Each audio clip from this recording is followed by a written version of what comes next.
আজ কেন জানি না সকাল থেকে একটুখানি তেলে ভাজা খেতে ইচ্ছে করছিল।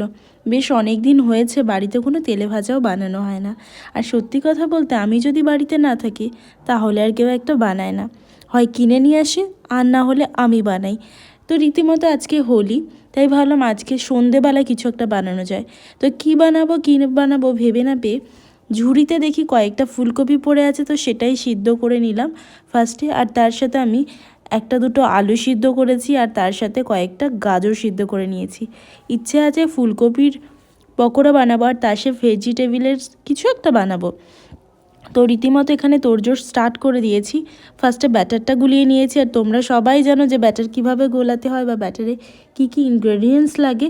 তো শুরু থেকেই বলি, ফার্স্টে আমি চালের গুঁড়ো নিয়েছি, তারপরে বেসন অ্যাড করেছি, তারপরে নুন, হলুদ, লঙ্কার গুঁড়ো পরিমাণ মতো আর একটু পরিমাণে খাবার সোডা, এগুলো দিয়ে ভালোভাবে মিশিয়ে নিয়েছি। তারপরে একটু জলও লেগেছিল অবশ্য। তারপরে আমি ব্যাটারটা ভালোভাবে মেখে নিয়েছি। তারপরে সেদ্ধ করা এক একটা ফুলকপির টুকরো সেগুলো বেসনের মধ্যে ভালোভাবে চুবিয়ে তারপরে আমি গরম তেলে ভেজে নিচ্ছি। আর আমি কিন্তু সর্ষের তেলেই ভাজছি, কারণ সর্ষের তেলে ভাজলে ভাজাটা একটু অন্য রকমই টেস্ট হয়। সবসময় রিফাইন তেলে মানে সাদা অয়েলেই ভাজা হয়, তাই ভাবলাম আজকে একটু সর্ষের তেলে ভাজি। তো এখানে রীতিমতো আমার পকোড়া প্রায় কমপ্লিট। তো ভেজেই সবার ফার্স্টে খাওয়া শুরু করব, কারণ আমি বিভৎস পরিমাণে ক্ষুধার্ত। আর অ্যাজ অলওয়েজ আমি নিজে ভাজি নিজেই খাই আর নিজের তারিফ নিজেই করি।